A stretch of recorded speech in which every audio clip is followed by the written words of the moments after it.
Good evening from the farmer's garden. I'm one of the farmers and I'm picking cherry tomatoes in the greenhouse right now. I feel like this day, if it's not one thing, it's another. So we discovered today that the cherry tomatoes at the farm are bitter. Unfortunately, we discovered that after we had already kind of mixed them in with our other tomatoes. And so I'm going to try to pick out some of the ones just based on size, but you may get some bitter tomatoes from us, and that's obviously never the goal. So that happened, and I'm guessing that's because of the heat. They have tough skins and they're bitter. So yeah. Then also, I have just discovered that we have an unwanted guest in the greenhouse. I will show you that in a few minutes. But we have tomato worms. I'm picking in here now. We also have something called leaf-footed bugs. And leaf-footed bugs are pesky, pesky, pesky. They pierce holes in the fruits. And then you just have these awful bruised looking tomatoes. So that happens. So just frustrating right now. Frustrating. But I was gonna just let you know kind of our plan going forward.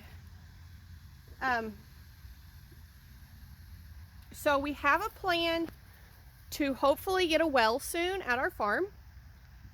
That's in the works. It turns out we have a neighbor who has a well drilling rig and his brother knows how to use it, and so we're hoping to do that. But as of this moment, we don't have a timeline on that. We don't know, will we have that done soon? Will we have that done in 4 months? Will we have that done for next spring? We don't know. So our current plan is to sort of work on having a way to grow some vegetables here at the house, and that's going to mean taking a few things out of the greenhouse and also opening up some new space outside the greenhouse as well. I'm going to show y'all what I've got picked so far. So that's out of the greenhouse. Not too bad. Birds found the greenhouse and we got some blossom end rot, so that's frustrating. And then I'm going to see if I can find these tomato worms and get them off of here. Y'all ignore the weeds in our greenhouse. We planted these tomatoes too close and I can't get around on this side to remove the weeds. So this is a tomato hornworm. I'm going to try not to scream, but I hate picking these up. They're so stiff and gross. Yep. So that's a tomato hornworm, and that's what I'm going to do to that one. I'm sure there are more. I'm confident there are more. They usually come in droves. And I will tell you, my favorite way to deal with tomato hornworms is chickens. Because our garden that we had in Plainview, we let our chickens out and they would keep the worms and the squash bugs and all of those things at bay. Not necessarily get them all, but many of them. So this is what tomato hornworms do. This is the actual tomato plant here. And you can see that it is stripped bare. It's trying to fruit up here, but there's no leaves left on it. And then you can see on the ground, this was actually my first indication that we had worms. All those droppings, all those black dots, that's worm poop. And like I say, I'm certain there are more. I'm certain. So here's what I recently learned about tomato hornworms. I already knew that they were also pollinators, but they're actually one of the most prolific nighttime pollinators that there is. So they're kind of a good guy in their adult form. But of course the worm is so destructive, and that's annoying. But this is what I learned about these guys, okay? You can use these to your advantage when they show up. Let them do some pruning on your plants, and then you'll have some slightly stronger plants. Just like we've been pruning, the bugs can do it for you. So that's kind of an interesting take on a damaging bug.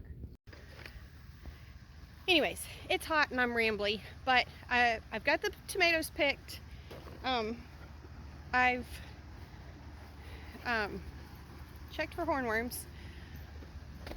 Basically what we're doing now is just kind of waiting to get a plan together to get some things planted here so that we continue to have vegetables.